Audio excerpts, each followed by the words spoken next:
A lonely nerd and a delinquent baddie get together to fight aliens and ghosts after they get abducted and possessed.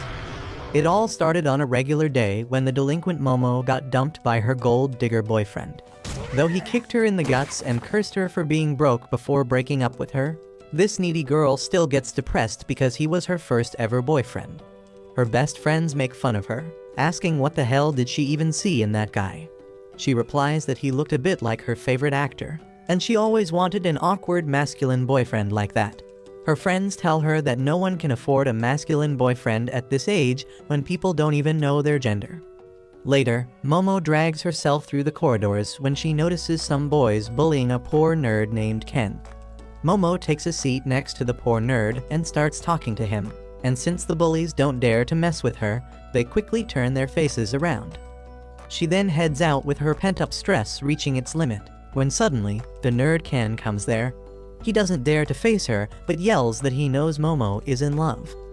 Momo tells him to come out of his Delulu world because, even though she is desperate, she won't fall for someone like him. However, what Ken means is that she fell in love with the content in his magazine that talks about UFOs and aliens. Momo tells him she's not interested in all those stupid conspiracy theories, but Ken is still persistent like a YouTube pickup artist. Momo tells him to shut the hell up because she doesn't have time for his yapping when she just got dumped. She tells him that he doesn't have any friends because he is a pushy nerd, leaving Ken stunned. Momo immediately realizes that she was a bit too harsh with him and picks up his book while apologizing. She tells Ken that she doesn't believe in aliens, but in ghosts, and he suddenly starts laughing at her. He says that just because she gets ghosted doesn't mean they exist. They start arguing about whether ghosts are real or aliens and decide to prove to each other that they are right. At night, Momo goes to a creepy abandoned hospital because according to Ken, that is the place where aliens abduct humans. On the other hand, she has sent Ken to an abandoned tunnel, saying that it is a spiritual hotspot with many ghost sightings. Ken is nervous, and as he heads closer to the tunnel, he feels the tunnel drawing him in.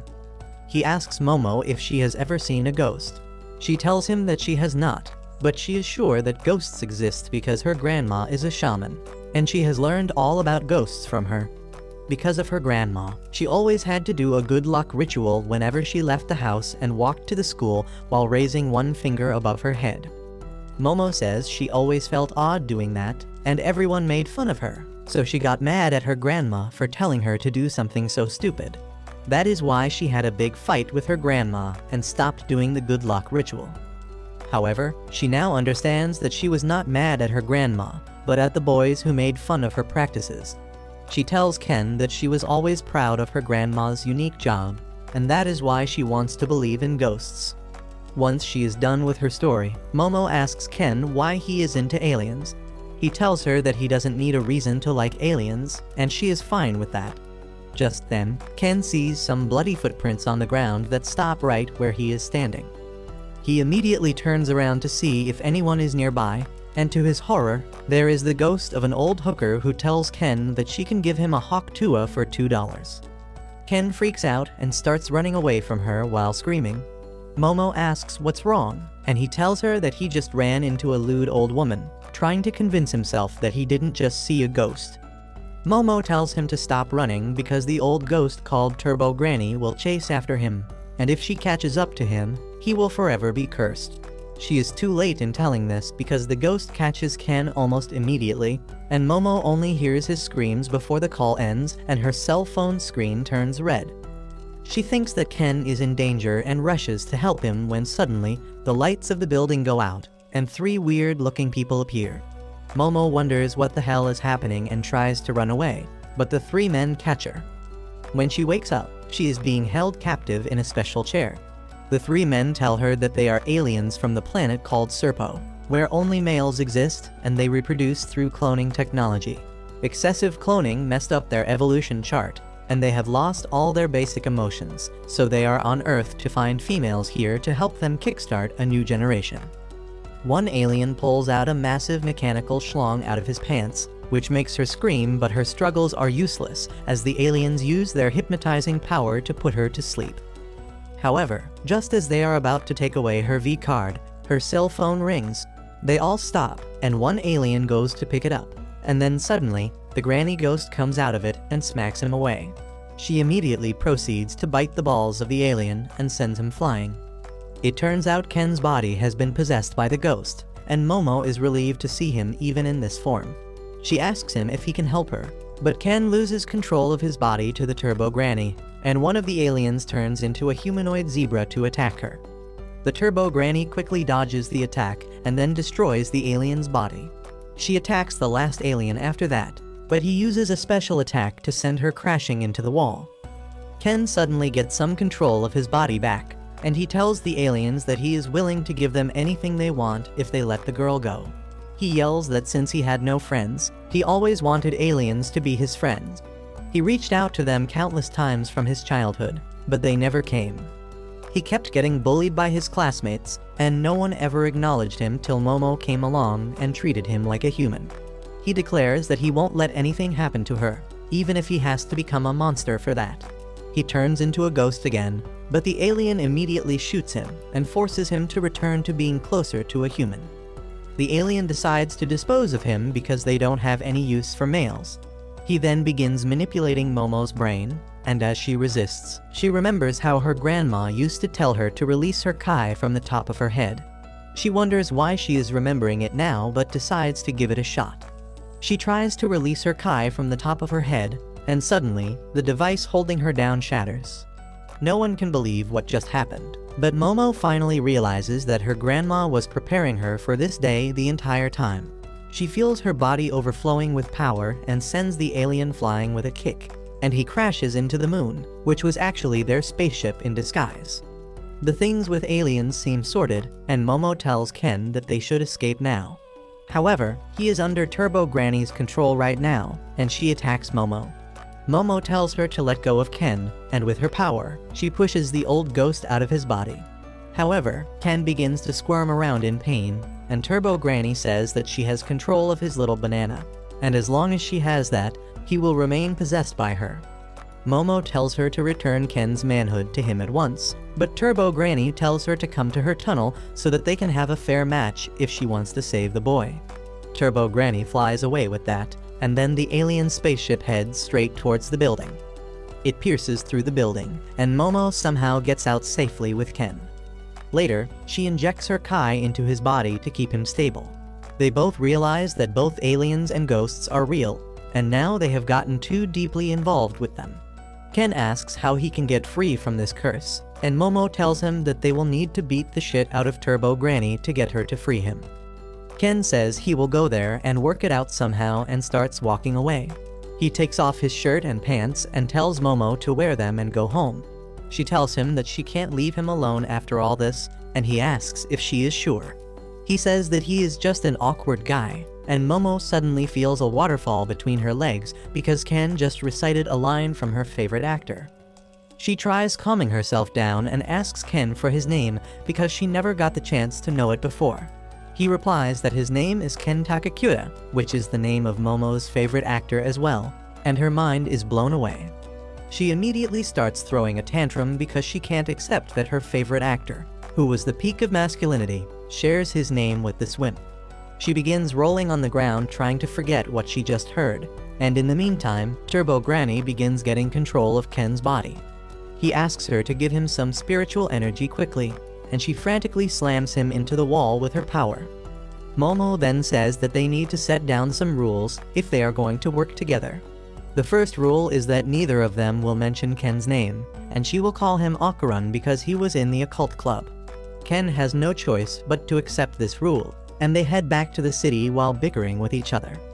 Soon, the sun rises, and Momo asks Ken to come to her home because he needs a shower and a fresh change of clothes along with expert help. However, as soon as they reach her house, she warns him to be prepared for anything because her grandma is really against her bringing boys home, and she almost killed her ex-boyfriend. Ken freaks out on hearing this, and then as he enters the gate, his body suddenly starts burning. Momo throws him into the nearby canal in a panic and then finds that there was a talisman warding off evil spirits on the gate that caused Ken to catch fire.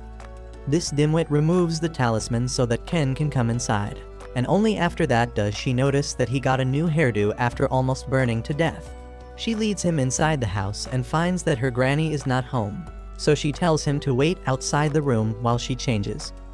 However, the moment she stops supplying him with her kai, he begins turning into a ghost again and barges into her room. Momo uses her power to slam him into the wall and tells him to turn his face away while she changes. However, the moment she stops supplying him with her kai, he begins turning into a ghost again and barges into her room. Momo uses her power to slam him into the wall and tells him to turn his face away while she changes. When she is done, she gives Ken some of her old clothes to wear in the meantime, but he is still too shy about being in a girl's room. Then suddenly, Momo asks him if what Turbo Granny said earlier means that he's literally like a Ken doll down there. Ken immediately goes to the side to check it out, and to his horror, he really has lost his manhood. He freaks out, but Momo teases him, asking him to show it to her. Ken blames her for this because she was the one who challenged him to go into the tunnel, and she replies that he was the one who came to her first with the occult stories. Ken goes silent on hearing this and then admits that he was desperate about talking to her because he thought that they could be friends. He says that it was just his wishful thinking, and now he realizes that they are too different from each other. He apologizes to Momo for dragging her into the danger and tells her to ignore him once this case is resolved. Momo gets upset at this and tells him that if he keeps shoving people away like this, he will never have any friends. She goes close to Ken and begins poking him to get a reaction, and he suddenly calls her ugly. Momo snaps at this and grabs him by the collar, and Ken says that she has no tact and her words hurt his sensitive heart. While they are fighting, the doorbell suddenly rings, and Ken says that Momo's grandma must be back. She just tells him to stay quiet because their doorbell doesn't sound like this. She suddenly remembers that her grandma once told her that they have two doorbells. One of them is for humans, and the other is one for evil spirits, and one of them is right outside their door. Momo freaks out as she realizes that the evil spirit entered their property because she took the talisman from the gate, and she decides to place it back to ward off the evil spirits. She tells Ken to wait outside their boundary till her grandma gets home, but just as they go outside, the sky turns dark, and then suddenly, the house and the garden are suddenly enclosed by thick stone walls. Ken and Momo freak out because now they are trapped inside and can't put the talisman outside the gate because the gate has been fused with the walls. Suddenly, they start bleeding from their nose, and Momo looks around to find the cause and sees a giant monster hanging upside down over her house. It calls them evil people who broke their promises and tries to punch them, but Momo pushes Ken away from danger, and the monster's punch hits the talisman and the wall. The giant sumo spirit chases them while demanding Ken to give him his banana, making Ken wonder where all this demand for his member was all his life before this day.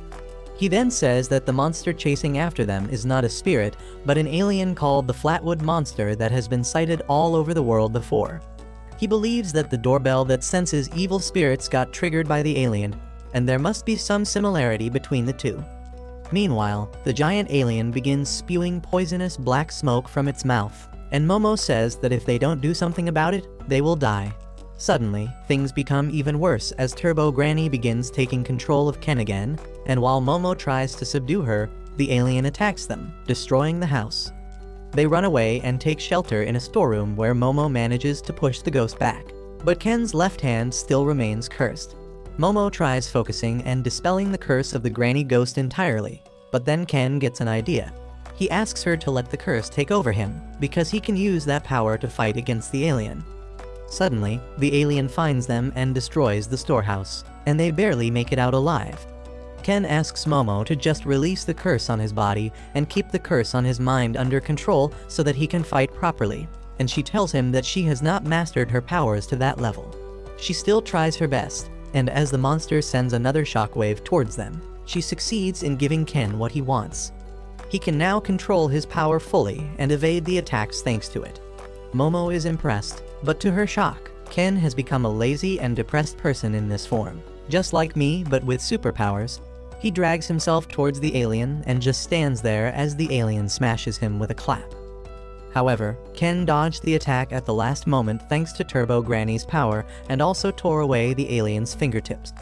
Momo is confident that they can win, but then suddenly Ken coughs blood and loses his powers. The alien smashes him into the ground, but before he can do anything else, Momo pulls Ken back. He apologizes that he failed to use the power of Turbo Granny because his body couldn't handle it. He freaks out, wondering how they can defeat the alien monster, when suddenly, Momo gets an idea. Since the alien is using sumo moves, she thinks if they get its hands to touch the ground, it will be defeated as per the rules. Ken tells her that she is a goddamn genius and gets ready to attack the alien once again. With Momo's help, he enters his superpowered mode again and charges at the sumo alien, tearing through its leg with great speed. Momo finishes the job by using her power to force the alien to the ground, and just as its hand touches the ground, it melts. However, the alien has got some crazy core strength, and it does a backflip to get on its feet before its second hand touches the ground. It then grabs Momo and punches her against the wall, and the curse begins to take over Ken's body. The curse suddenly stops, and the confused Ken looks at Momo, who is still fighting back despite taking serious blows from the alien. She taunts it, calling it a cheater who keeps fighting even after touching his hand on the ground, and the alien begins pummeling her. Ken screams at her to let him fight, but Momo eats up all the punches till she is in a crater in the wall. Once she is confident that the depth is enough and she is out of the plot, she pulls Ken towards her and then puts the talisman back on the gate, reinstalling the protective field that burns away the alien. Momo hugs Ken tightly so that he remains out of the protective field, and after a few seconds, as the alien is completely disintegrated, everything returns to normal. Momo is overjoyed that they won, but then suddenly, she loses consciousness because of using too much energy. Ken tries to reach her, but then the Turbo Granny takes over his body. Turbo Granny lifts Momo up when suddenly a wooden brick and a nail hit her head and send her flying as Momo's granny Seiko, a total gilf, comes there. She says that she thought that her granddaughter brought another loser home, but this time, he is not even human. Turbo Granny immediately attacks the gilf from behind, but she has a protective barrier around her that burns the ghost before she can touch her. Seiko knew this is how things would play out, and just as she calculated, the ghost is already in a barrier she has set up. The ghost tries to attack her, but the barrier sets her on fire as soon as she touches it. Momo's grandma begins smashing Turbo Granny, but not in the way you all want to smash her. She beats the ghost with her bat to exorcise it, but Turbo Granny warns her that if she kills her, the boy she is possessing will also die. Seiko says that she doesn't care about that, and it will be better for her if the boys in Momo's life just vanish. She creates another circle around the barrier and then erases the first one a bit, burning the ghost. Hours later, Momo finally wakes up in her room, and the first thing she thinks about is Ken. She runs downstairs where her grandmommy is rewatching Friends like she used to do in her youth. Momo asks her if she saw a boy with glasses, and her grandma asks her if she sent the boy to a spiritual hotspot. Momo affirms and then asks what happened to Ken. Seiko says that she destroyed the evil spirit, and Momo freaks out. Suddenly, Seiko changes her attitude and brings up the grudges from the past when Momo told her that she was a fake and ghosts aren't real. The frustrated Momo bows down to her as she apologizes and asks her what she did to Ken. Her grandma tells her to head to the main shrine, and Momo curses her as she runs towards the shrine, thinking that she will find Ken's ashes there. She begins to blame herself for this because Ken just wanted to make friends, and she got him cursed. However, when she opens the door of the shrine, Ken is peacefully eating rice. He gets really relieved to see her because he thought he harmed her, but Momo shuts the door in his face because she suddenly realizes that she was worried about this nerd. After she curses him for being alive, she finally feels relieved, and just then, Seiko comes there. She teases Momo for being so desperate earlier and asks if she likes nerds. Momo tells her to snap it, and then Seiko says that she locked Ken in the shrine so that Turbo Granny doesn't take control of him. Momo tells her grandma that Turbo Granny took Ken's ding-dong, and she is responsible for it, so she wants to beat Turbo Granny, get Ken his tool back, and end things happily. She also tells the girl about meeting aliens and awakening her psychic powers, but Seiko doesn't believe in aliens at all, and she has only heard about the existence of psychic powers. She tells Momo to forget about Ken ever becoming normal, because Turbo Granny is a powerful ghost that has been around for centuries, and to make matters worse, it seems that there was another powerful ghost in the tunnel that she recently moved into, and the two ghosts had fused together. Seiko says that the tunnel is the ghost's domain, and in the past when she tried to exercise it, she could not enter because the spiritual pressure there was extremely strong. That means defeating Turbo Granny is impossible as long as she is in the tunnel, and Momo would die if she tries to fight her. Despite the risk, Momo wants to take responsibility and help Ken, so her grandma tells her the only way to win. She needs to challenge Turbo Granny to a game of tag and take her out of her domain, which is unfortunately the entire city. If they can bring Turbo Granny out of the city without being caught, she will become quite weak, and then they can defeat her. Momo panics on hearing that because she knows that she won't be able to outrun that monster. But Seiko says she was not talking about her anyway. She opens the door and tells Ken that he needs to beat the old ghost in a race. Ken says he has terrible stamina and can't even sustain the superpower mode for more than a few seconds, and Seiko tells him to begin training immediately. She tells him to follow the One Punch Man training routine and carry Momo on his back while running so that she can control the curse from overtaking him. She tells Momo to level up her psychic powers as well, and she is going to train them both starting tomorrow. The next morning, Ken finds himself in a troublesome situation as he needs to attend to nature's call urgently. But if Momo isn't watching him all the time, she can't subdue the Turbo Granny. Seiko simply tells her to watch him while he relieves himself, but both Ken and Momo say that it is not their kink. That suddenly makes Seiko question how Momo is even controlling the curse. Momo explains that she can see an aura around everything, and when she crushes the ghost's aura that is around Ken, she can keep him normal. She says that right now her power is limited to grabbing the aura of other things and moving them around. But the moment she awakened her power, she felt like a literal god. Seiko advises her to close her eyes and feel the aura with her body because that will make her better at using her power. Momo tries doing that and feeling the aura around her with her skin, but that doesn't work and Ken transforms. When Momo turns him back, he is already at his limit and runs to her house so that he can relieve himself. Momo chases after him to stop him from transforming, and Seiko tags along just to see what happens. In the end, Ken has to face the biggest humiliation of his life as Momo watches him while he drops a log in the toilet. As Seiko asks Momo more about her power, suddenly, Turbo Granny appears in their house through Ken. Momo calls to her grandma for help, but she is unable to move and is bleeding through her nose and ears. Turbo Granny tells Momo that she can curse anyone who Ken sees, and she can easily kill Seiko if she wants. However, she wants to have some fun, and that is why she tells Momo to come to the tunnel tonight to fight her if she doesn't want everyone Ken sees to die. She vanishes with that, and Momo tells Ken and Seiko everything that happened. That night, Ken and Momo wear ceremonial dresses to fight Turbo Granny and wish them all the best. They take the train, where Momo takes off the ceremonial dress to wear her usual clothes instead, because she doesn't care about protection as long as she looks good. Ken and Momo reach the tunnel and Momo says that maybe they shouldn't bother trying to drag Turbo Granny out of the city and defeat her right here. She says that they were able to defeat the giant sumo alien, and the Granny Ghost is nothing compared to that. Just as she says this, they find that their path has been blocked by a giant head that seems to be straight out of Attack on Titan. They freak out, but to their horror, another head is blocking the path on the other side. Momo is grossed, but Ken tells her to stop being distracted and release the power of the curse on him so that he can transform. She does so, and he turns into the lazy and unmotivated superhuman, who walks towards the demon head to destroy it. Then suddenly, his power vanishes and Ken panics, asking Momo to do her job properly. But she is the one who is more worried because she can no longer see his curse. Turbo Granny suddenly speaks up, saying that she returned Ken's weenie to him because she understood that they were using her power to their advantage, and now he is no longer affected by her curse. Both the mouths attack them together, and just as they are about to be eaten, Momo recalls her grandma's advice to taunt Turbo Granny about her speed, because she is easy to rile up. Momo suddenly yells at the old ghost, asking her if she is afraid of losing to them in a contest of speed, which is why she is going to kill them with brute force.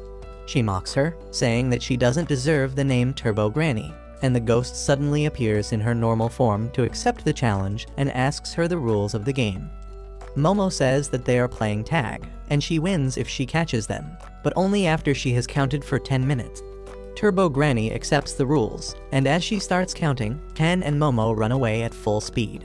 However, the old ghost is a cheater, and she counts down to 10 minutes and 20 seconds and then begins chasing after them. She grabs Momo with her power and then encases her in a prison of meat. And as Ken tries to free her, Turbo Granny walks up to him and says she is going to count 10 minutes for him now. He says that it is cheating, but Turbo Granny says that Momo never specified how to count 10 minutes. She doesn't give Ken any time to react as she finishes his countdown as well. But right as she is about to touch him, Ken jumps at her and bites her with full strength. Turbo Granny can't free herself because of the ceremonial clothes Ken is wearing, so she decides to possess him first and then rips off those clothes. She thinks she should eat Momo and finish things quickly, but then suddenly, she is unable to move. The moment Turbo Granny possessed Ken, Momo could sense her aura, and she crushes her with her powers. Turbo Granny fights back and attacks her, but Momo manages to subdue her power, and Ken misses the attack at the last moment. They are happy because they have reduced Turbo Granny to a small snake. But then suddenly, the evil spirit of the tunnel begins attacking them and demands them to return Granny. Ken and Momo run out of the collapsing tunnel, but the evil spirit follows them by traveling through the roadside. It suddenly bursts out of the roadside in the form of a crab, but luckily, it is stupid and gets easily distracted. Ken asks Momo to let him transform, but she finds that incredibly hard because now the real body of Turbo Granny is inside him. She manages to control Turbo Granny's power and Ken transforms right as the crab is about to hit them. They run away at full speed, but Ken can't turn around a corner and jumps off the cliff instead. Momo begins screaming in his ear that they are falling, so he uses his full power and twists his feet like the blades of a helicopter because physics and anatomy don't apply to him.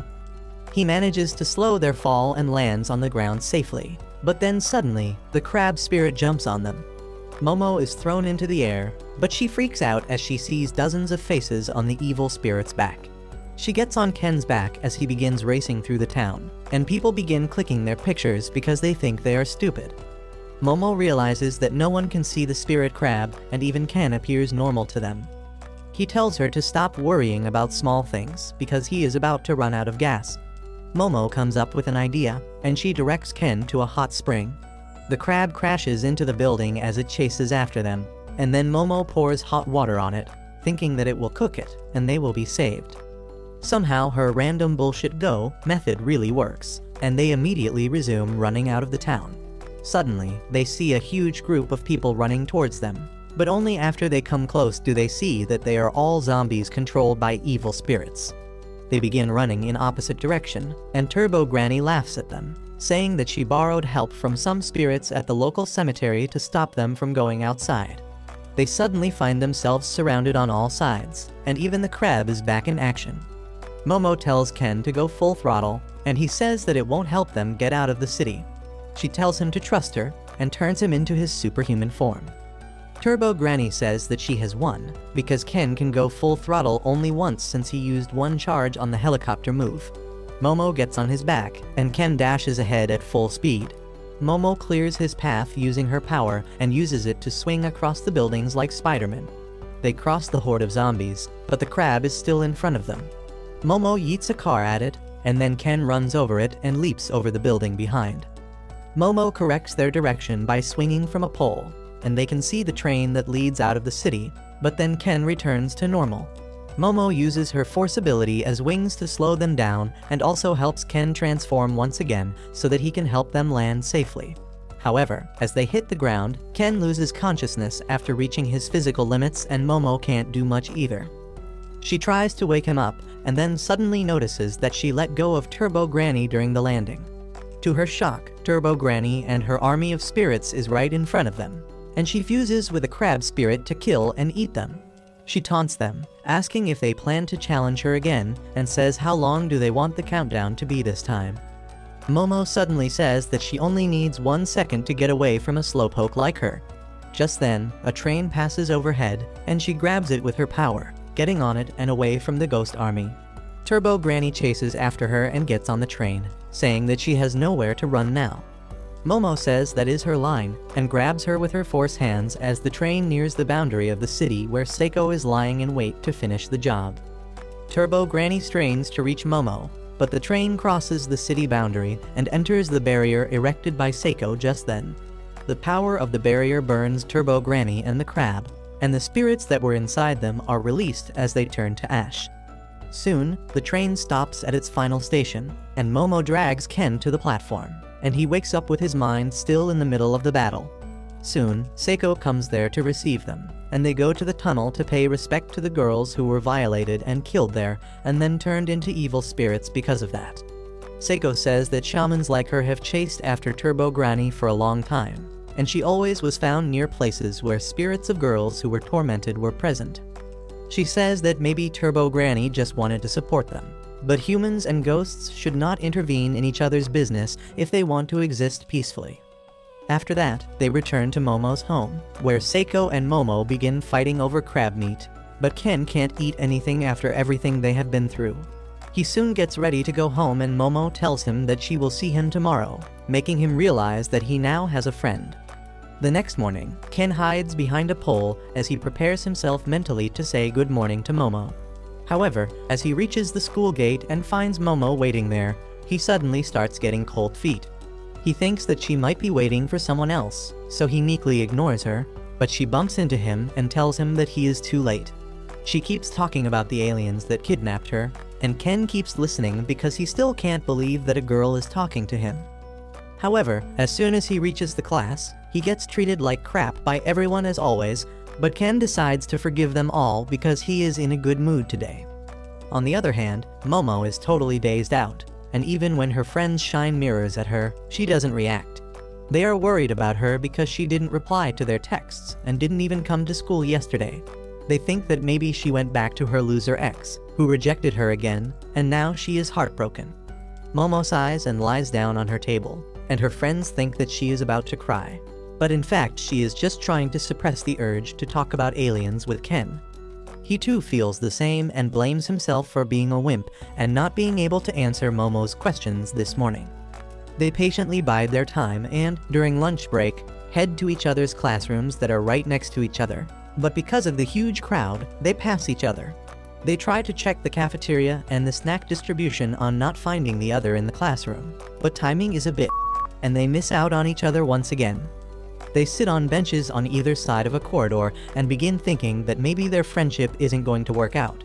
Ken fears that Momo must have realized that he is a boring loser, and she feels that he must be irritated by her because she was too eager and impatient.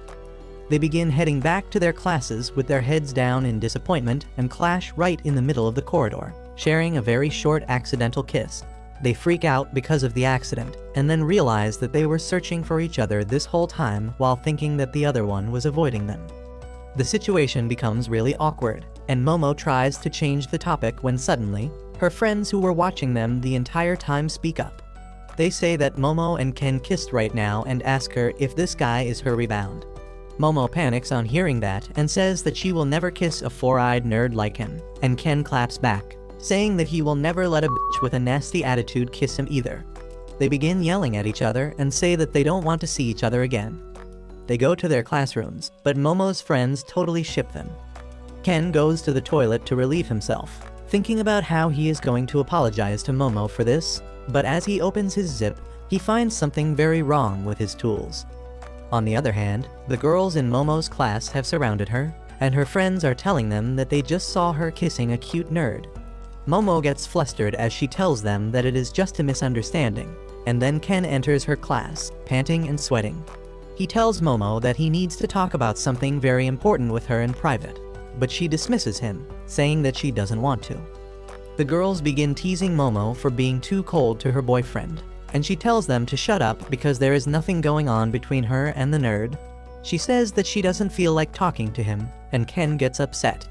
He asks Momo if she is embarrassed of being his friend, and then quietly goes back to his class since she doesn't even reply. After the school ends, Ken begins heading out, wondering if Momo is still angry with him. He accidentally bumps into a pink-haired girl who apologizes and asks him if he is fine. Ken kind of freaks out at this because the girl is pretty and is treating him nicely, and as she begins getting more friendly, Ken feels his heart pounding rapidly. At the same time, Momo comes there, feeling bad about hurting Ken during the day. She plans to apologize to him, but when she sees him with the pink-haired girl, she gets jealous and thinks that he lied to her about not having any friends. The pink-haired girl leaves Ken after her friend comes there, and they start talking about how dumb Ken was to fall for her acting. They talk about how virgin nerds like him don't even get a chance to talk to a girl, and it is fun to see them mistake the kind actions of a random girl for interest. Momo gets pissed at this, so she makes a tub fall on the bitch's head with her psychic powers. Ken appears worried for her, but then Momo suddenly clings to him, cheerfully saying that they should go home together. He is confused about what is happening, but Momo just gives the pink-haired girl and her friends a side-eye as she takes him away. After that, Momo apologizes for her rude attitude during the lunch break and says that she was embarrassed about the accidental kiss and not about being friends with him. Ken is touched by her apology, but then suddenly, he remembers that there was something more important he wanted to discuss. Momo asks what it is, and Ken tells her that his balls are gone. Momo immediately takes him to her house, where she can't stop laughing while Ken explains the problem to Seiko. He says that when his sausage returned, he thought everything was well and didn't notice that his eggs had vanished. Seiko is disappointed that he realized it so late and then says that she will take a look at it. Ken freaks out because he isn't showing his junk to her, but Seiko says that she is going to look into his soul. She arranges a tub filled with water in which Ken dips his feet, a doll with a talisman placed on it, and a regular mirror. She then takes a fan and smacks Ken while insulting him, and he freaks out because that was not what he thought she was going to do. He thinks that she is just messing around with him, but when Seiko smacks him a second time, Momo says that she saw Ken's aura move when she hit him. Seiko is certain that the aura is not Ken's, but of some other entity that is hiding inside him. She tells Momo to pull it out the moment she hits Ken again, and both of them get ready. Seiko smacks Ken, and Momo pulls out the aura inside of him, but it slips from her hands and vanishes. She freaks out that she let it go, but Seiko points towards the doll and the talisman. The talisman burns, and the spirit that was inside Ken finds itself in the doll suddenly. The doll runs away before Seiko can catch it, but Momo finds it by sensing its aura.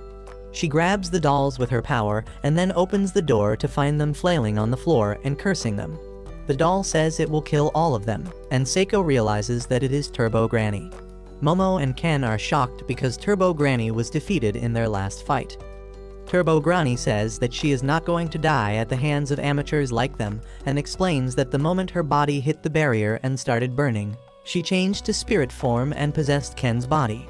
She had no spiritual energy, and she was waiting for it to build up so that she could have her revenge. Ken says that she can't do it now and threatens her with a talisman as he asks her to return his balls. Turbo Granny laughs, saying that if he kills her, he won't get them back, and if he wants them, he should kill the two women.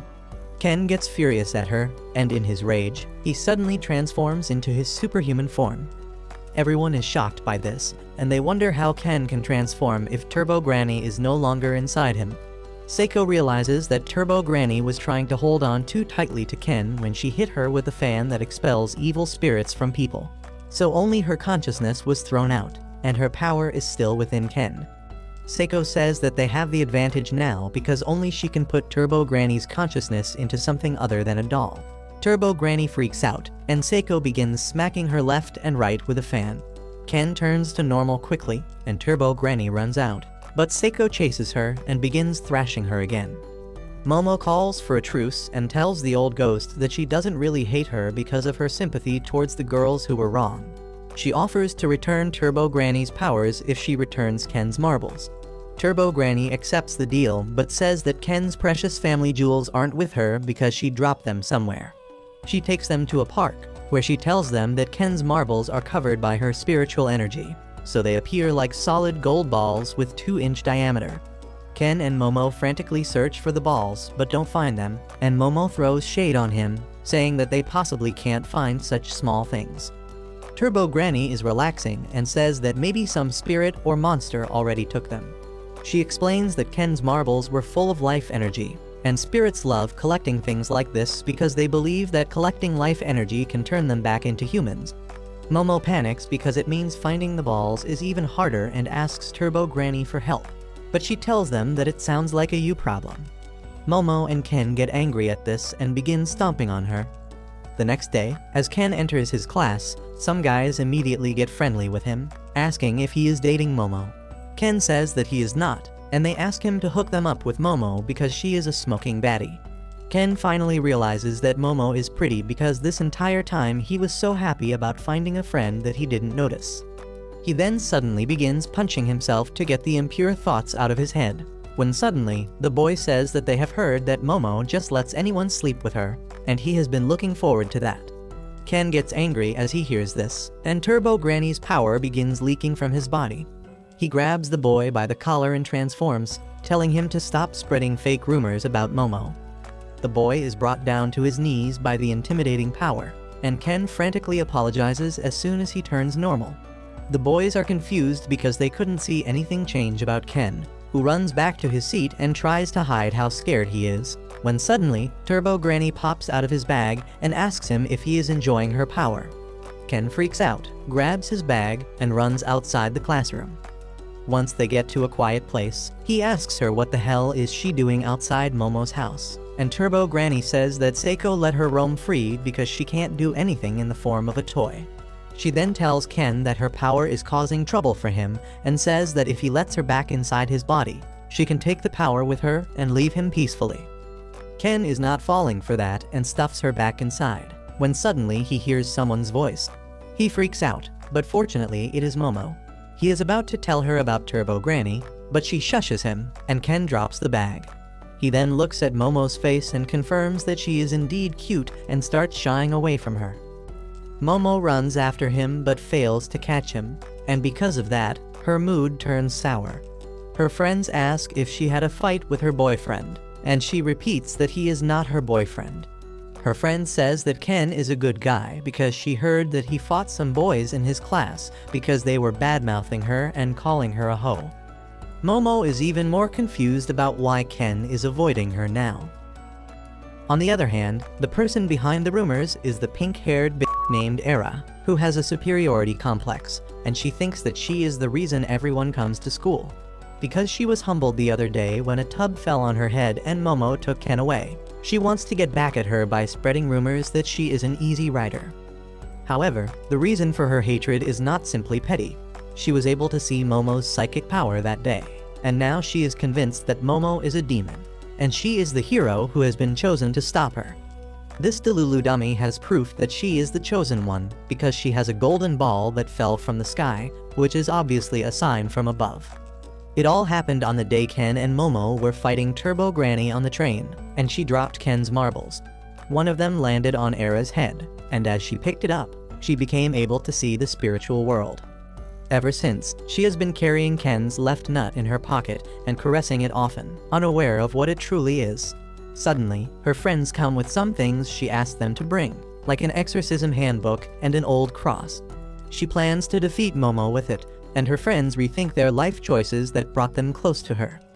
Era says that she sees a woman in a red dress in the field, but her friends don't, and now she is certain that it must be an evil spirit.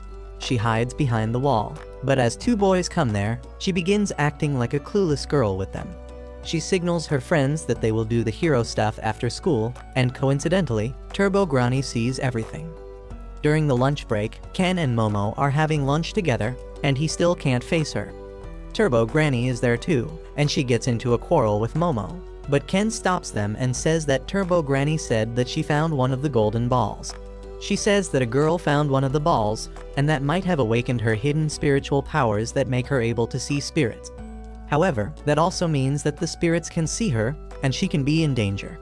Momo is worried about the girl now, and Turbo Granny says she will introduce them after school. As they get together after school to search for the girl, Era approaches them and asks to talk to Momo in private.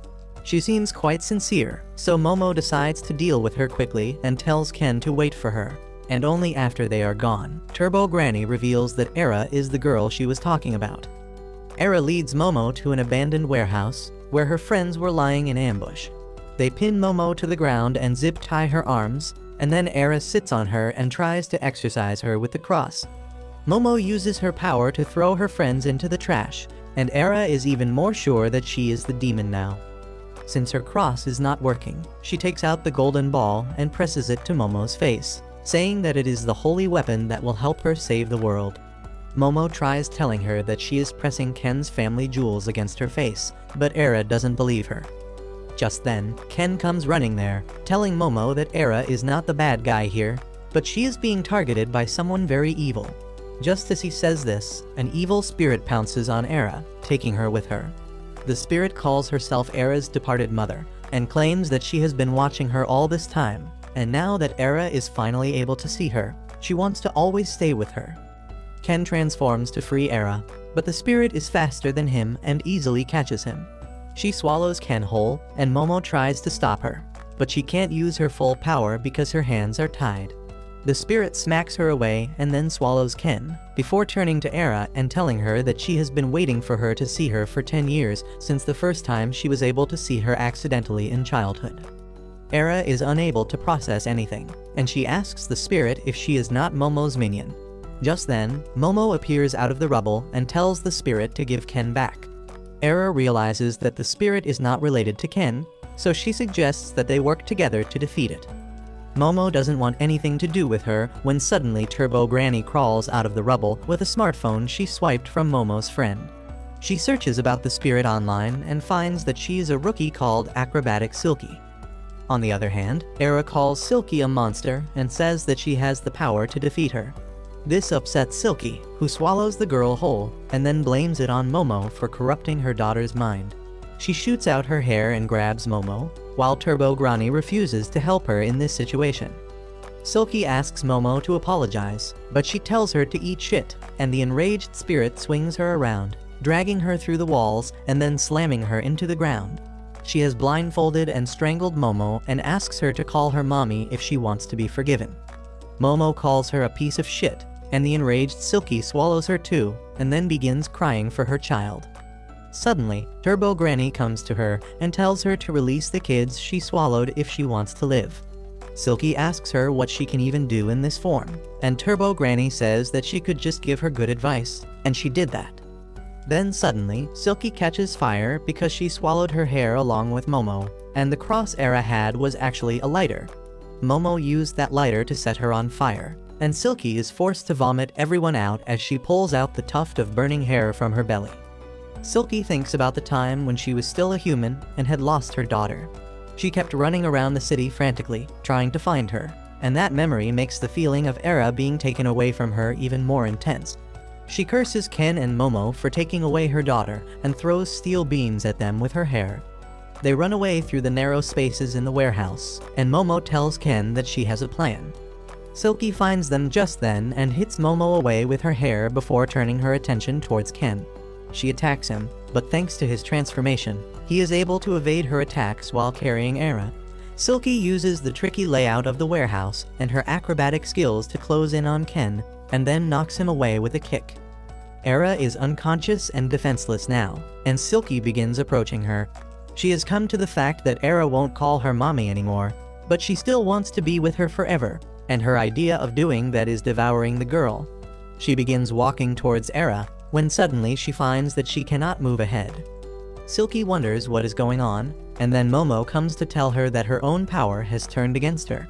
Silky can bind anything with her hair, but she cannot leave the things after grabbing them. That is why she is stuck, and then Ken also comes there to support Momo. Suddenly, Silky starts destroying the steel beams to break free, and Momo grabs her legs with her power. She tells Ken to go full throttle and blow the spirit away, but he doesn't know how to do that. He says that whenever he used his power at full throttle, they were in a desperate life or death situation, and he doesn't know if he can do that now. Momo tells him to just kick Silky with all his might, but while they are bickering, Silky tears her hair and attacks them. Momo kicks Ken to save him from Silky's attack and then tells him to hurry up and deal with her. Silky tears through the psychic power and then regrows her hair instantly to attack Momo, but Ken activates his power at the same time and charges ahead, headbutting Silky with his full strength.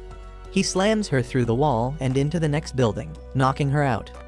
Momo is impressed, but Ken is already out of gas, and Turbo Granny kicks him because he could use her power just once. Momo asks if she should call her grandma to exorcise the spirit, but Turbo Granny tells her to not bother with it because Silky ate one of her attacks right now, and she won't be able to use her power for some time. She then reveals that Era has the golden ball and goes to retrieve it, while Momo wonders how the girl is related to Silky. Turbo Granny soon finds Ken's golden balls, and while he is rejoicing, she drops the bomb that Era is dead. Ken and Momo freak out, and they go to check on Era to find that she really has no pulse. Turbo Granny tells them that it is no surprise because she was eaten by a spirit, and since she wasn't too strong, she was easily killed. Momo tells her to shut up and call the ambulance while she tries jump-starting Era's heart by squeezing it with her power and gets Ken to give the girl some oxygen. It doesn't work, and then Silky wakes up. Ken goes to fight her, but the spirit says that she wants to help them in bringing Era back to life. She asks Momo to take her aura and give it to Era, because that will provide her with the life force needed to bring her back. Momo doesn't trust her and says that she will definitely try to eat them again, and to prove that she doesn't want to harm them, Silky tears apart her mouth so that she can't eat anyone again. Momo is dumbfounded, but then Turbo Granny tells her that using Silky's aura is the only way to bring Era to life. Momo still doesn't trust the spirit, so she tells Ken to transform and stand by in case she tries anything. She then grabs Era's and Silky's aura, acting as a channel between them. As her aura is being taken away, Silky remembers the time when she was alive. She was a single mother who took multiple jobs to support her daughter and even worked as a hooker to get some money. Her daughter was the only source of joy in her life, and they were happy together. Then, on the night of her daughter's birthday, 2 thugs broke into their house. They thrashed Silky and took her daughter away. She frantically tried to search for her, but collapsed on the road and died there. After becoming a spirit, Silky's memory began fading away. But then one day, the young Era accidentally touched her, thinking that she was her mom, who had just died. The girl did not know that Silky was a ghost, but on seeing her, Silky was reminded of the daughter she had lost. She could not remember her daughter's face, so she believed that she was Era's mother and swore to protect her this time, turning into a monster for her sake. Suddenly, her flashback ends as Momo finishes transferring her aura into Era's body. Momo falls to her knees, and Ken gets ready to fight Silky, thinking she did something to her. Momo tells him to stop with tears in her eyes because she could see Silky's memories, and then Era suddenly wakes up. Silky apologizes to her for turning into a monster who tried to hurt her when she just wanted to protect her. She begins disintegrating slowly, and Turbo Granny tells Momo that since Silky gave all her aura to Era, she is going to die. Since she still has regrets, she won't be able to pass to the afterlife, and her entire existence will be erased and no one will ever remember her. Momo grows frantic, asking if they can't do anything to help her, and Turbo Granny says that nothing they do can bring peace to the spirit's heart. Silky keeps regretting her life as she turns to ash, thinking that her daughter would have been safe and happy if she was not born to her. She wishes that she could have given her a better life, and then suddenly, Era runs towards her. She hugs Silky, calling her mom once again and thanking her for everything. The spirit finally remembers the face of her daughter, and that gives her the peace of mind needed to cross to the other world. Era and Silky cry as the spirit finally turns to dust, and Era prays that she goes to the afterlife peacefully and swears that she will never forget her.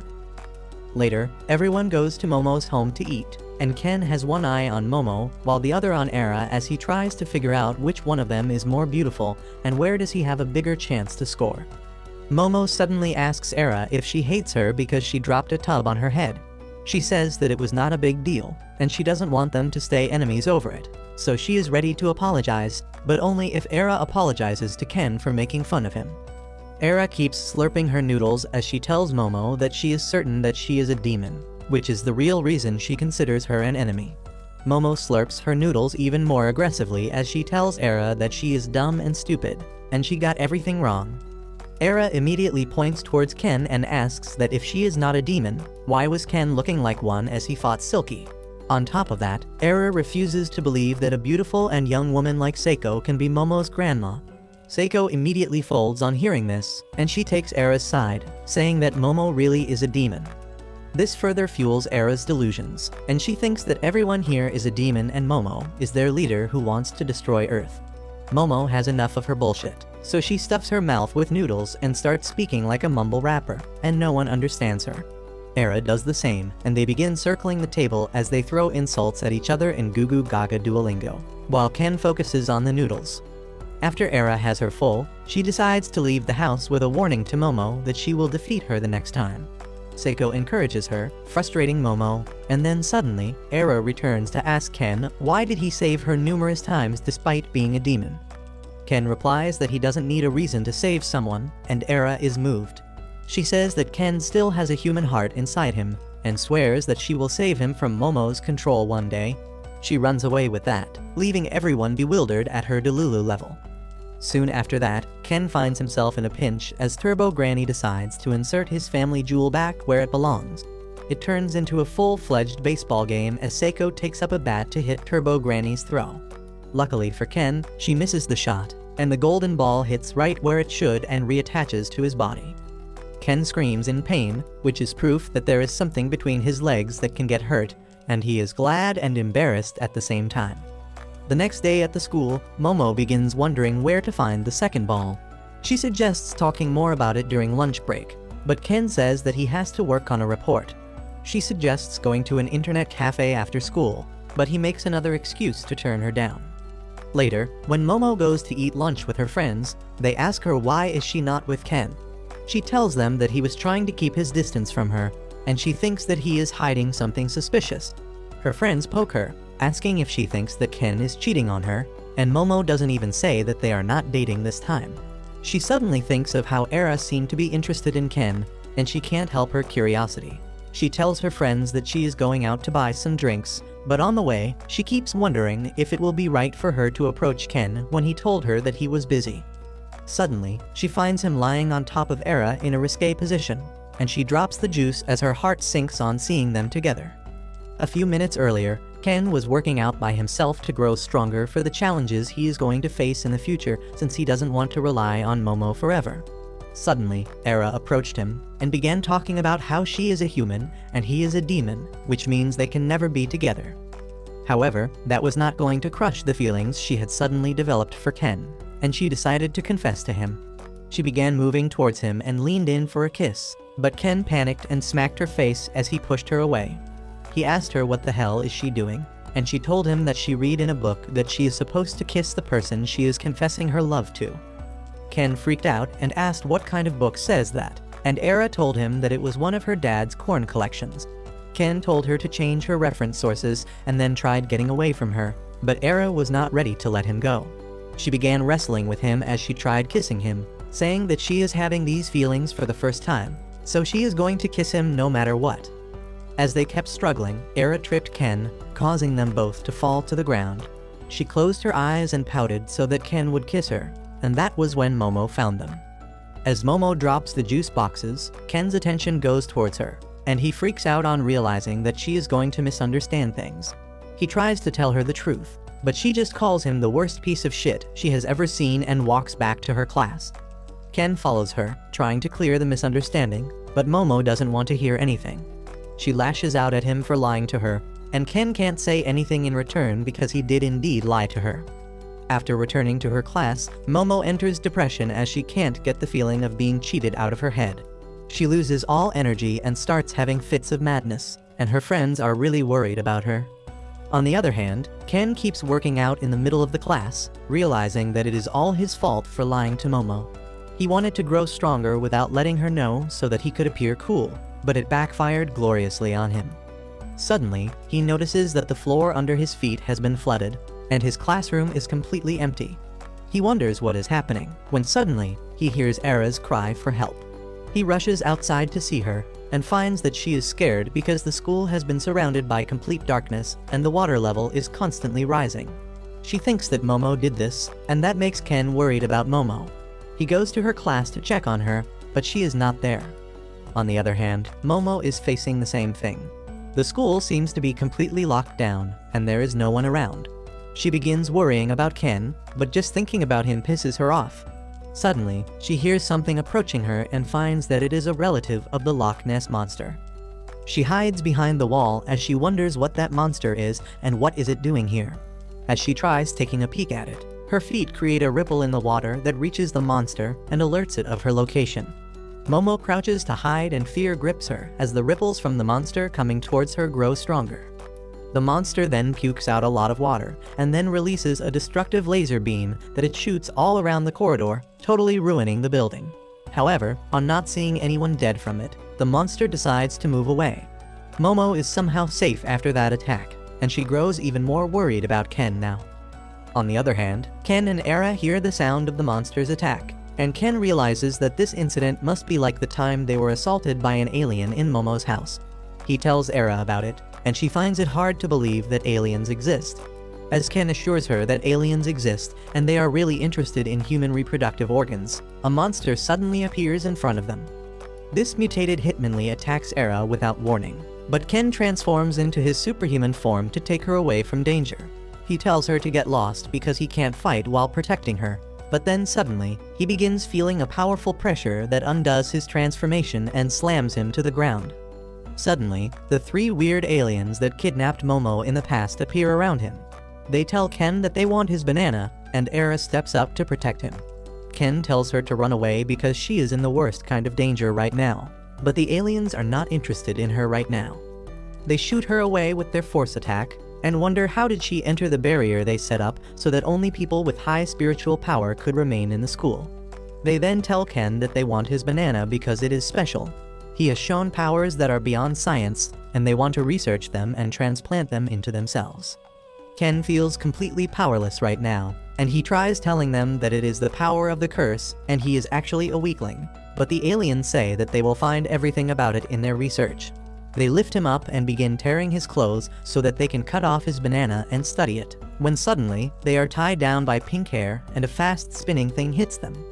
Everyone is confused, and then suddenly the spinning person stops, and it turns out to be Era, who has obtained the powers of acrobatic Silky, and she is going to use them to protect Ken. As the aliens are sent flying, Ken falls to the ground. Era turns to face him, and then quickly covers her face because she saw his banana. Suddenly, Silky takes over her personality, and then the aliens realize that she also has high spiritual power level. They send the boxing mushroom after her, and Ken runs to the class to find something to cover his body while Era stays back to fight. The mushroom throws some punches at her, but Era jumps over him and rushes towards the alien instead. He shoots a 4-wave towards her, knocking her down. Era wonders what the hell just hit her, but then the boxer rejoins the action. He keeps throwing jabs at Era, who dodges him for a while and then pushes him back. She hits him with a powerful kick, and though he blocks it, the next kick hits his chin and sends him crashing into the roof. With the boxer being stuck there, Era rushes to attack the alien, but he uses his ability to slam her against the wall. Suddenly, the other 2 aliens also get up and shed their disguise to become the zebra-like creatures they are. They tell Era that she is quite fast, but her strength is lacking. Despite that, she is an interesting specimen, and they will take her bananas for research purposes. Era says that he will never lose to them, and then a punch from the mushroom sends her crashing through the wall. Before the aliens can further harm her, Ken yells at them to stop, and then comes out from the rubble, desperately hiding his man parts. He scoots to Era's side, telling the aliens to leave the girl alone, and then transforms into his ghost mode. But before he can do anything, the aliens use their telekinesis power to slam them both to the ground. They say that Ken and Era cannot even stand up in this zone, so they won't be able to use their powers. However, there is also a drawback, because while using their power, the aliens can't enter the zone as well. That is why they have hired the mushroom boxer to hit Ken till he loses consciousness so that they can take him away. Era tells the mushroom to stop because Ken may die from his attacks. But then suddenly, Ken uses his powers to block the mushroom alien's fist and then sends him crashing into the wall. The aliens are shocked to see that Ken was able to break through their zone, but they soon realize that he got help from someone. Momo is there to help her friend, and she was the one who weakened the alien's power so that Ken could use his abilities.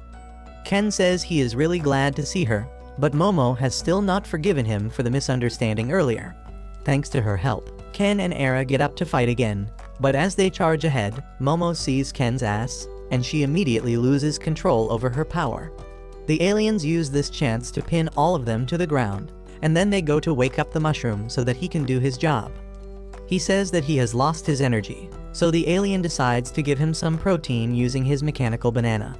The mushroom cries for help because it is being assaulted, but then the alien transfers his genetic data inside him, causing him to evolve.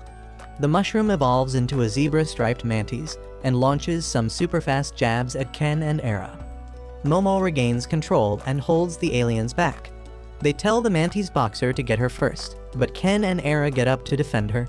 Era attacks the mantis first, but he is too fast for her and slams her into the roof. Luckily, Ken can see its moves clearly, and he uses his super speed to protect Era from the alien's next attack. The alien attacks him again, but he dodges easily, and then Era lands a solid kick on the alien's head. She does salsa with Ken, borrowing his speed to continuously attack the mantis alien's weak point to knock it out. Suddenly, the water under their feet turns green and rises up to swallow them. The flooring vanishes, and they suddenly find themselves in a bottomless water body, and even the walls and the ceiling have turned into water. Everyone is confused, and then suddenly, Momo notices Knock Less Monster's cousin above them. She knows that it is bad news and tries running away, but Ken is astonished to see Nessie, who is one of the many undiscovered mysteries of Earth. Era tries getting close to him by showing interest in his interests, and Momo tells them to die together, if that is what they want. Turns out that the aliens had employed Nessie to keep Momo down while they dealt with Ken, and they angrily tell her that they are going to cut 60% of her pay for failing to do her job. In response, Nessie shoots a laser beam that cuts him 50% off instead. Everyone freaks out on seeing this, and Momo and Ken begin swimming away as fast as they can. Suddenly, something hits Era and sends her into the water overhead. Momo thinks that Nessie got her for good, but it turns out to be the mantis alien, who is actually a mantis shrimp, the real one-punch man of the animal kingdom. Its punches are 10 times more powerful underwater, but it can't breathe there and has to come up to the surface to breathe. Momo tells Ken to use Turbo Granny's speed to take him down, and he activates his superpowers as he dives into the water. However, he struggles to even move from his place and comes back up, telling Momo that Turbo Granny can't swim. The mantis guy gets underwater again and chases after them, throwing powerful punches, and they swim away as fast as they can. Ken says that they need to get Era back and then escape, but Momo says that she can't use her powers while they are being chased constantly. Ken tells her that he will keep the mantis distracted while she rescues Era, and she tells him to stop putting himself in danger. She says that all this happened because he was too busy making out with that thought, and Ken explains that he was not. They forget about the danger at hand and start a screaming match, when suddenly, Ken holds Momo's hand and tells her that if she feels bothered by something, she should talk to him about it. He says that he is fine with everyone else misunderstanding him, but he wants at least her to know the truth and believe in him. Momo is moved to hear that, and then suddenly, the mantis alien attacks them from under the water.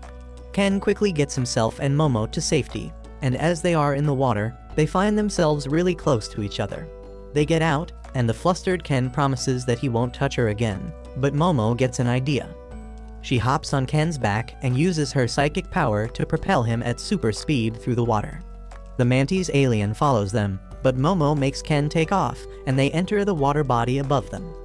Momo grabs Era, and they reach a classroom, where she uses her power to bring her back to her senses. She then tells Era to strip because it is hard to move underwater in wet clothes. Era says that she has decided not to strip until her marriage, but Momo gives her no chance. The two girls get on Ken's back, and Momo tells them to give it their all because they can't win otherwise.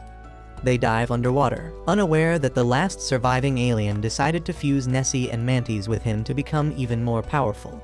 As Ken and the girls go underwater, the fused monster notices them and shoots a destructive laser beam at them. Momo manages to steer Ken to safety, and then the monster runs out of water, so it can't shoot anymore. It begins recharging water, and Ken and the girls realize that if they can stop it from sucking the water in through the holes on its neck, they can defeat it. They ride Ken to reach close to the monster, and Era attacks it first. She goes close to it, but the monster surprises her with the mantis punch, sending her away. It then shoots the laser beam at Ken and Momo, who somehow escape it and rescue Era on the way as well. Ken says that they can't defeat the creature underwater, but if they were on land, they would have a chance. Momo gets an idea, but then a torrent of water sweeps over them again, drowning them. The fused alien monster is in front of Momo, and it decides to kill her first before researching her. It punches her with full strength, but Momo was waiting for that. Just as the mantis punch is about to hit her, she uses her full power and displaces all the water in the surrounding, causing the alien's mantis arms to burst. Momo confidently tells the alien that they studied about the mantis shrimp today and learned that if it tries to use its full power out of water, it will damage its own body, just like what happened now. The alien suddenly gets rid of most of his body and turns into an eel to bite Momo and take her away from the surface. It begins absorbing water to blow her away, when suddenly, Eri uses her power to restrain it and stop it from feeding the water to its mouth. Ken is perched on the hair rope, and as Momo uses her power to create air tunnel inside the water, he charges ahead at full speed, rescuing Momo and tearing through the alien. They hug each other tightly as the alien monster is destroyed, and soon, they find themselves lying on solid ground. They are relieved, and Momo says that thank God it is solid. Ken replies that's what she said, and they laugh, but then suddenly, other students notice them hugging tightly without wearing anything, and begin screaming and recording them. Ken and Momo freak out as they realize what just happened. They run away immediately, and Era also joins them, further increasing the confusion and curiosity of their schoolmates. Soon, the three of them find themselves in the office of the school nurse queen, who looks less like a nurse and more like a dominatrix. She coldly asks them if the reason they were found in the hallway without clothes was because someone was bullying them, and they tell her that it is not the case. Queen tells them to feel free to talk to her because she doesn't tolerate bullying, when suddenly, an old bald man comes there to call her to the principal's office. Queen first whips him for opening the door without knocking, and then tells the students to stay in the office for as long as they like. Once she leaves, Momo and Era freak out because they were seen in a compromising position by everyone, and now their high school life is going to be ruined. Momo begins cursing the aliens for being so persistent, and then asks Era since when was she able to use acrobatic Silky's power. She replies that her powers awakened right in the middle of the fight, and Momo thinks it is understandable because they transferred Silky's aura into her to save her life. Ken speaks up, saying that the aliens were after him and Turbo Granny's powers this time. He believes even though Era's powers help them this time, they might put her in danger the next time, and she starts blushing, thinking that he cares about her. Ken says that the aliens seem to want the power of spirits possessing them, and Momo asks why don't they target the spirits directly then. Ken suddenly has a eureka moment, and he excitedly declares that he understands everything now. He pulls the whiteboard and explains that the aliens have been spotted a long time ago, but they have not made any attempts to invade Earth because of the ghosts and other supernatural creatures who are protecting Earth since it is their home. He says that despite their advanced technology, aliens can't defeat the supernatural monsters because they don't understand them, and that is why they want to capture and research people like them who have supernatural abilities. Momo and Era are blown away by his theory, but then their attention returns to the fact that they were seen by the entire school in their underwear, and they begin panicking. Era says that she will tell everyone that Momo forced her and Ken to strip, and surprisingly, Momo lets it slide because she doesn't care. Just then, Era's friends come there to take her away, and they have already started seeing Momo as the villain. Ken asks her to say something to clear the misunderstanding, but Momo replies that the only misunderstanding she cares about right now is when she saw him on top of Era. She asks him to explain things clearly to her, and he says that Era tried to kiss him, and as he was resisting, he fell on top of each other. Momo asks him what the hell was he doing there in the first place and starts nudging him to spill the beans. Ken nervously tells her that he was working out in secret so that he could become strong and look cool in front of her. Momo is overwhelmed by this surprising information, and she says that Ken has a masculine side to him after all. He is flustered as he reminds her that he is a man, and Momo starts teasing him, asking him why did he want to look cool in front of her. Ken can't keep up with her, so he decides to leave but tells her that he won't say anything that will make her look like a villain. Momo stops him, and she is too embarrassed to say anything. The romantic tension between them rises, but at the last moment, Momo's friends barge into the room, freaking them out. They ask Momo what the hell happened because they heard that she was hugging Ken naked in the hallways. Momo simply replies that they won't be able to understand even if she tells them, but one of her friends thinks that she is Sherlock Holmes and begins to create a theory from the facts they have. She begins saying that since Ken, Momo, and Era were found naked together, it can only point to one thing, which is an intense love triangle in which two girls fight for the guy's attention. They begin saying that Momo was sulking the entire time in the class and asking the Mantis shrimp to teach her how to punch so that she could beat Era and take Ken for herself. Momo tells her friend to stop creating a story, but her other friend points the light towards Ken, calling him the culprit behind this scandal. On the other hand, Era is back in her classroom, surrounded by her friends who want to know what happened earlier. She acts dumb and innocent as always and says that she doesn't want to talk about it. But then everyone starts blaming Momo for this. Era's friends remark that she had been bullying Era ever since the washtub incident, and then other people also start bringing up the rumors about her being a hoe. They begin plotting ways to get revenge against her, but Era can't bear this anymore, so she tells everyone to stop slandering Momo. She reveals that she was the one who spread those fake rumors about Momo, and she is not a bad person.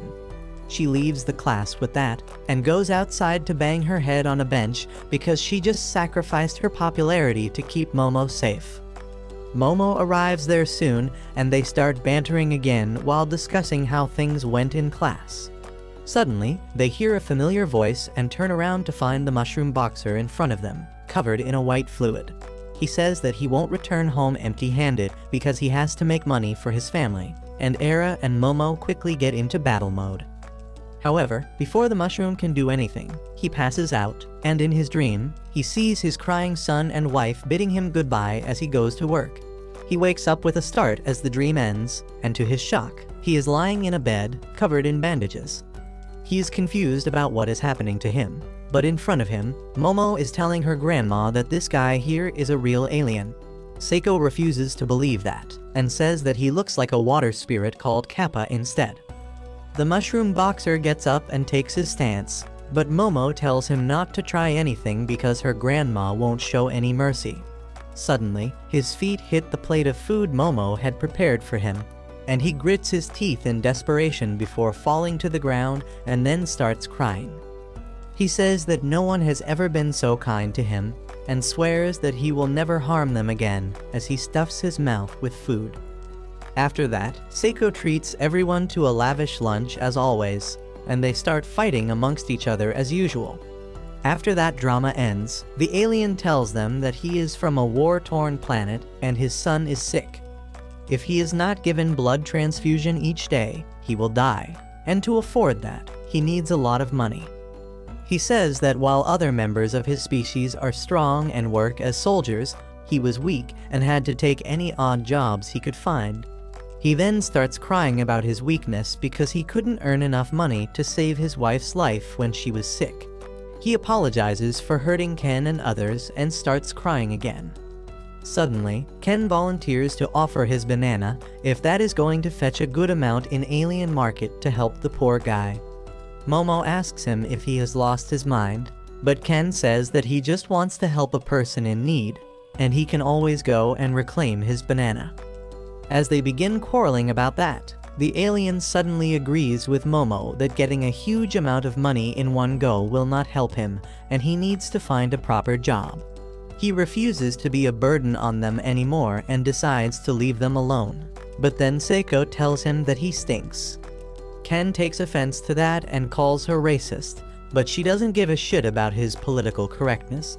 She smells the alien and asks if the white stuff releasing from his body was his blood, because it smells awfully familiar. She immediately gives the alien some milk and asks him to try it, and as he starts drinking it, he exclaims that this is their blood. Everyone is shocked, and Seiko says that his bandages smelled like rags used to clean milk from the floor, so she could come up with this solution. She says that she is impressed by her intelligence, and everyone tells the alien to take home plenty of milk. He says that this blood is too thin, and Seiko tells him that it was skimmed milk. She says that she has a friend who is in dairy business, and he will be willing to give a whole cow to the alien so that he can constantly provide his son with the necessary treatment. The alien bawls his eyes out, thanking her, and later, he takes the cow into his UFO, promising that he will never forget their kindness and come to their aid whenever they need him. He flies off with that, and then everyone returns to the house again. There, Momo, Era, and Ken kneel before Seiko, begging her to buy them new school uniforms. Seiko agrees to buy new uniforms for Era and Ken, but not for Momo because she knows that she is thinking of exploiting her some more. She tells her that if she wants a uniform, she should act like RoboCop, and Momo reluctantly does that. Just then, someone rings the doorbell, and Seiko sends Momo to open the door while still acting. She is surprised to see a tall, pink-haired guy named Gigi, and Seiko welcomes him because she had been expecting him. Ken asks who this handsome guy is, and Seiko says that he is Momo's childhood friend, and also her first love, which makes Ken all nervous and sweaty. As he looks at Gigi's handsome face, good build and nice posture, he is certain that this guy is a proper gentleman, and since Momo liked him, he must be really charming as well. However, Gigi says psych, and suddenly starts flailing his arms around like an idiot, calling Momo a cutie. Momo is grossed out at his behavior, but Ken is straight up flabbergasted. He doesn't understand how can there be such a gap between the guy's looks and behaviors, and Momo asks him to help her in killing him. Seiko walks towards Gigi, who immediately stands straight and starts rizzing her up, saying she is still as beautiful as ever. She is impressed and tells him to bring his stuff inside quickly. Momo asks her what the hell is happening, and Seiko tells her that Gigi is going to live with them from now on. Momo absolutely goes apeshit crazy on hearing this, but Gigi is still dancing like an idiot cause he is one. He goes inside after giving Ken a cool pose, and he is worried about him living under the same roof as Momo. Era, however, has another concern. She is convinced by Gigi's odd behavior that he is a demon who has come to help Momo in her plan to unleash Ragnarok on this world. She shakes Momo, telling her that they only have a temporary alliance as long as the aliens are a threat, but once that is over, she is coming for her ass. She runs away with that, and Momo is still freaking out because her little brain can't handle everything that's happening. A couple seconds later, Ken says that he will be going home now too, and she suddenly turns sober. As he drags his feet across her front yard, Momo calls out to him and then begins waving at her open palm. He doesn't get what she means, so she tells him that it is his turn to say, "See you tomorrow." Ken shyly tells her that he will see her tomorrow, and though Momo is happy to hear that, he is still as dejected as he imagines her living with her first crush. After a while, Gigi stuffs his face with food, and Momo demands an explanation from Seiko about letting him hear. She explains that both his parents are hospitalized, and being a good citizen, she must help him out. Momo is not convinced by her answer, especially because Gigi keeps praising Seiko with each sentence he says, and she spoils him more and more with that. As they are washing the dishes later, Momo wonders if this goofball was really her first crush who used to make fun of her. Gigi also remembers that, and he suddenly apologizes to Momo for mocking her because she was right the entire time. He tells her that he can see ghosts now, and Momo freaks out. She asks him if he got a golden ball by chance, but he doesn't get that reference and thinks she is asking about his family jewels. Anyway, he tells her that his parents relocated to the mountains because of their job, but their new house was haunted. He started seeing things slowly and steadily until one day, a ghost appeared right in front of him and told him to look at him. Ever since that day, Gigi has been able to see ghosts, and the health of his parents got worse. He contacted some famous exorcists, but 3 of them committed suicide, and the remaining told him to go to Seiko, as she was the only one who can help him. Momo understands everything now, and Gigi suddenly bows before her to apologize for everything. She tells him to stop it, and then boasts that her grandma is going to take care of the ghost really quickly. Seiko quickly shoots her down, saying that Gigi's house is outside her domain, and Momo will have to take this request herself. She tells her that it might be connected to the golden balls, and promises to buy Momo all the uniforms she needs if she takes care of the haunted house. The next day, Gigi transfers to Momo's class and immediately starts acting like a clown. However, he is good looking enough to convert tomfoolery into charisma and instantly rizzes up all the class girls. Momo's friends are initially grossed out by his weird acts, but a couple of flirty lines turn them to his side as well. The girls ask Momo how does she know this guy, and she tells them that he is a childhood friend. Gigi denies that, and says that they are living together after their parents' approval. Momo freaks out and tries strangling him, but then her tan friend gets between them and tells Gigi to stay away from Momo because she already has Ken. On the other hand, Ken is super jealous and insecure about Gigi returning to Momo's life. He wonders if she still likes him, and if he likes her too. He thinks that if they start dating, Momo won't have any time for him, and he will be back to being a loner. To get those bitch-ass thoughts out of his mind, he does what any guy does and starts working out. However, Momo comes looking for him, and he nosedives into a bush in panic. She tells him that she is going to eat lunch here since she doesn't want that bitch named Era to get close to him. Ken tries to focus on his workout, but then Momo says that since both his hands are busy, she can feed him with her hands. Ken's heart skips a beat, and he nervously accepts the offer, but just then, Gigi comes there. He tells Momo that they should eat lunch together, and while she turns him down initially, as soon as he pulls out her favorite snack, she immediately goes to him, leaving Ken with more jealousy and insecurity. He decides to leave them alone and move on from his unrequited feelings because that would be the best for everyone. However, just as he turns around the corner, he is met with the greatest shock of the day. The human anatomy model from their bio class is running towards him, yelling that it won't stop. Ken freaks out on seeing it and immediately runs towards Momo to get help. However, the model overtakes him and heads right ahead. Momo stands in its way, but before she can use her power, Gigi jumps on her to bring her to safety, making Ken even more jealous. The model jumps above them, and Momo sees a golden ball right where it should have too. She immediately yells at Ken that the model has his second family jewel, and tells Gigi to let her go because she needs to do something about it. He refuses to let her go because it is dangerous, so Momo uses her psychic powers to latch on to the running model. However, it easily pulls her along with it, and Gigi keeps clinging tightly to her. Ken runs after them as Momo asks him to stop the model, but he is more worried about Gigi holding tightly to her. The animated model quickly gets away from him, and Ken removes all his weights before transforming into his super self and then accelerates ahead. He quickly catches up with the model, who tells him that he is not going to let anyone stop him. Momo tries to reach Ken, but the model is super fast. Ken tells her to use the power lines, and she uses them to get closer to Ken, but in doing that, she accidentally brings herself in front of the almighty truck Kun. Luckily, Ken saves her and Gigi from being sent to another world at the last moment and then carries both of them on his back while evading the traffic. As he chases after the model, Gigi starts hitting him, calling him a monster, but Momo tells him that this is Ken. He spots the model running away in the distance and quickly reaches close to it. Momo grabs it with her powers and Ken provides them a stable foothold to pull it towards them. The model clings to an electric pole with everything that it has got, and he puts so much strength that his body literally splits apart and then instantly places itself back like a puzzle. He escapes with that, and Ken and others lose sight of him.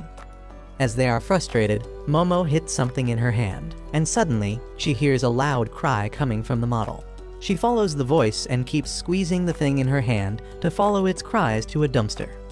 The model is lying flat on the ground, because when it split earlier, Momo stole his heart, and she had been using it to torment him. She promises that she is not here to harm him, and tells him to show his family jewels because one of them might belong to Ken. The model contemplates doing that, when suddenly, he hears a woman's voice calling out his name. The model is named Taro, and he begins searching frantically in the garbage dump for a woman named Hana, who turns out to be a discarded anatomy version. He finds her soon, and she asks him why did he take the risk of coming here. Taro tells her that no risk is not worth taking for love, and if he loses her, he will lose his reason for existence. He talks about how meeting her changed his life in so many wonderful ways, and suddenly, his words resonate with Ken, who begins thinking about his first meeting with Momo.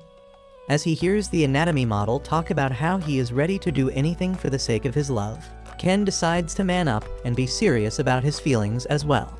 Before that, Ken, Momo, and Gigi take the female anatomy model Hana back to Momo's house and beg Seiko to let her stay here. They tell her the full story and beg her to be supportive of their love story, and she folds when they flatter her.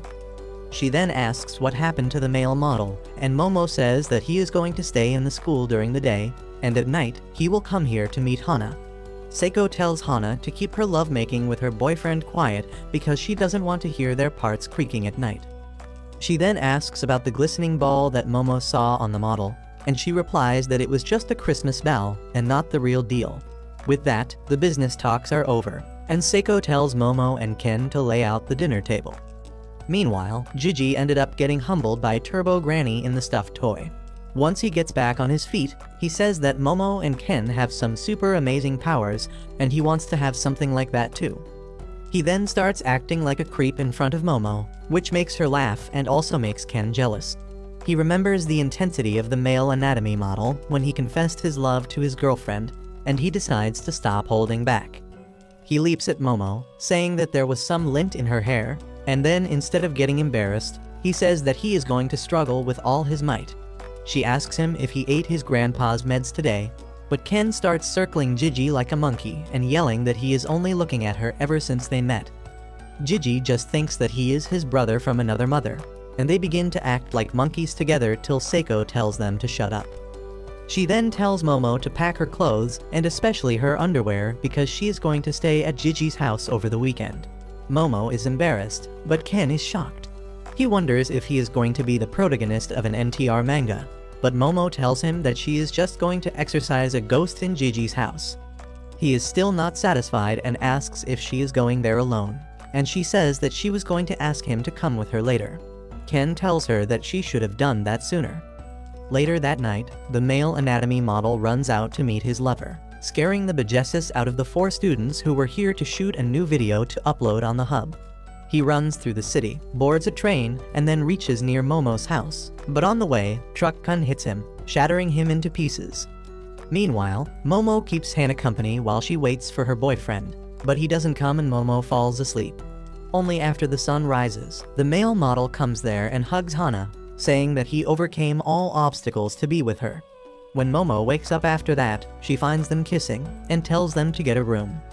On the other hand, Gigi has not been able to get any sleep all night because the ghost from his house is still haunting him.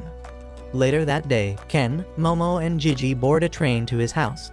They play card games, and on seeing how Momo and Gigi are always in complete sync, Ken begins to feel insecure about his shortcomings.